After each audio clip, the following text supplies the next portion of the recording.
So here we go again, online teaching. Now, online teaching is hard. It's annoying for faculty, it's annoying for students, it's extremely tiring, and it just doesn't give you the same feel as in-person teaching. But it doesn't have to suck totally. So what I want to do in this video is I want to give a few quick pointers of how this can actually be done much better. All right, let's talk about a few do's and don'ts when it comes to online teaching. First of all, no 4x3 slides. And we've seen all these almost quadratic looking slides. It's ridiculous. That worked well when we had CRT screens or when we had the old-fashioned projectors. Nowadays everything is landscape. 16.9 is the standard you should use, that's it. Also, don't give your students voiceovers of PDFs. Nobody wants to hear them. That's just boring. On your slides, really important, when you use slides, you have to use them differently than you do when you teach normally in the classroom. You cannot use the same slides. Slides are a visual tool. When you see a stationary slide on the screen for the entire time, it's extremely unengaging. So you should really do work hard in order to make it more engaging and use the visual features of your slides. So avoid text at all costs. We all know people use this as textbook replacements. It's not going to work online. Every single bullet point, think whether you need it. Every single sentence, think whether you need it. Every single word, think whether you need it. Everything that you can cut, you should cut. Then you should also think that the amount of that material that you present in a 2-hour class, you cannot talk for more than 1 hour. Right? Now, don't aim to spend the entire 2 hours talking. You're going to have way too much materials. People will not interrupt you, so you get to talk much more than you would in the classroom, and it's going to be very, very painful for the students to listen. Instead, what you should use is maximum 1 hour of content delivery, and then the remainder of the time you should spend with your students in discussions and in interactions. And these will not happen naturally. You have to enable them, you have to work hard, and you have to plan ahead to make this happen. So Zoom is actually quite nice. You have breakout rooms, and you can assign students particular tasks to discuss in breakout rooms. But you have to, absolutely have to plan this ahead of time. I'll give you some pointers in a minute. And then finally, if you do content delivery, you need to stand and you need to present your materials in such a way that they're as engaging as possible. And I'm going to give you some pointers in a minute about this. Now let's talk about the class discussions. Class discussions need to be planned. So you need to know when you want to do breakout rooms. You can do them after your content delivery, you can do this interspersed with your content delivery. Whatever works better, but you need to plan. You need, when you send students into the breakout room, you need to give them a set of tasks that they have to accomplish while they're in that room. Ideally, you give them written instructions, and I'm showing you here how you can actually project something next to you so you can be engaged, students can focus on you, and at the same time they can see what you want from them. You want to switch people around in the breakout room. So if you have multiple breakout room sessions, just do them randomly. You don't have to have pre-assigned teams.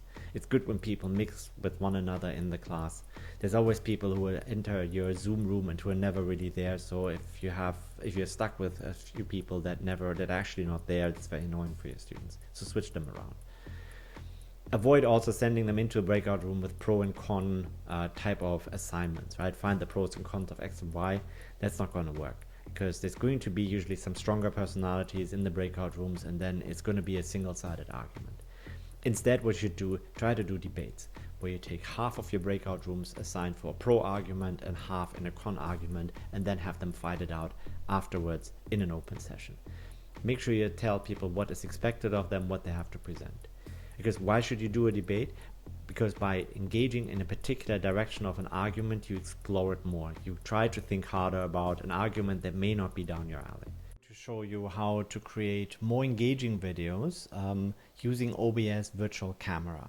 Now what you see here is me in my normal office. Before me you see this very big microphone, and the background there is not a virtual background, it's actually how my office normally looks. What I will show you in this video is how to create the Weatherman look, and also how to create text which appears right next to you, which you can see up there. What we'll do now is I'm going to show you how to create a virtual camera scene. It's very easy. You just have to click here on the plus button. Basically what you create here is a collection of different items on the screen behind me. It's easiest to see by example. I call the next one that I'm going to do Weatherman in a second. But let me go with the PowerPoint one here first. So the first one I want to add is a video. So I click on the plus button, and you see down here I go to video capture device. Now the one I want to add is my web camera, so that's called the EOS camera. I'm going to create here, click on OK, and then allows me to select among the several different cameras that I have. I'm going to just take this EO webcam utility, and you can see me now talking. So here I am. Let me make this fill the entire screen with me, because my window capture device. So this gets any different program you can add here as a look. So the one that I'm going to capture here is called PowerPoint. As I click on it, I can select, well, let me just click on PowerPoint here. And now you can see the size of this. You can see that this is how my PowerPoint will look like. Now, of course, this doesn't look great because at first it covers me, and secondly, it has all of these edges around it. So what you do is you press, in my case, this is for a Mac, you press the Alt Option key, you keep it down, and then you just move the cursor to make this a little smaller. So thereby you changed, you basically cropped the video, and it's also a little big, so I'm just changing the size such as it is. Now what you see here is, of course, there's a green background, which is not particularly pretty. So to get rid of this background, what you do is you just click on filter, and you click on effect filter down here, and you select the chroma key. And the chroma key just has a normal name, and it is by default set to green, so this will always work. If I click on this, you can see how the green was removed, and you can now see the agenda right next to me here, right? And that's it. Now in this next part of the video, I'm showing you how to create the Weatherman look. It's not exactly the same as I would normally do this, because I'm still sitting here comfortably in my chair, whereas I will show you at the end of the video how I look like when I do this in my separate room where I do the recordings. But you can already see here that I have a green screen behind me. So in order to create this look, we go back to OBS, we go to the Weatherman scene that I want to create. We add a camera. In this case, I'm just simply adding the same video camera that I'm currently using. And you see me reappear here. Now I want to be a little smaller, and the first thing I want to do is I want to take advantage of the green screen. So for that, again, I have to resize this window so that I keep only green portions in the background. It's not fully ideal because, you know, it cuts off the top of my head, but this is just for demonstration purposes. I will add here a green screen filter. So you click on filters, you click to add, you go to chroma key. This again gets a green screen filter out, and this will already do the trick. And you can see here I'm free floating in space. I can move around the screen, very nice. Now the next part, I want to project myself in front of my slides. So what I will do for that is I have to add a video capture again. So I have created something which is on slides.com. So this is an online tool, but you can use PowerPoint just as well. So I'm just going to add this. And here it is. Here's the crypto trading slide. I add it. It is going to be too big. So as a first step, I right click on it. I'm going to transform, and I'm going to say fit it into the screen. Here we go. And again, this window is a little bit too big because it shows the top of my my web browser, which I don't want to have. And now you can see that I'm hidden behind the slide. All that I have to do therefore is I have to click here on my EOS camera and move myself up. And there I am in front of my slides. Now, if you want to then show all of this in OBS, all that you have to do is you have to click here on Start Virtual Camera. So now the virtual camera is running. And if you go to Zoom here and you start a new meeting on Zoom, it would look roughly like this on Zoom. Here is my Zoom screen. As usual, it asked me to join. And now what you need to do is, where you select your video, you can select OBS virtual camera. And there you have the look of how I would normally look like when I do my teaching in synchronous form. So this is how the whole thing looks like once it's set up. It's quite easy to put together.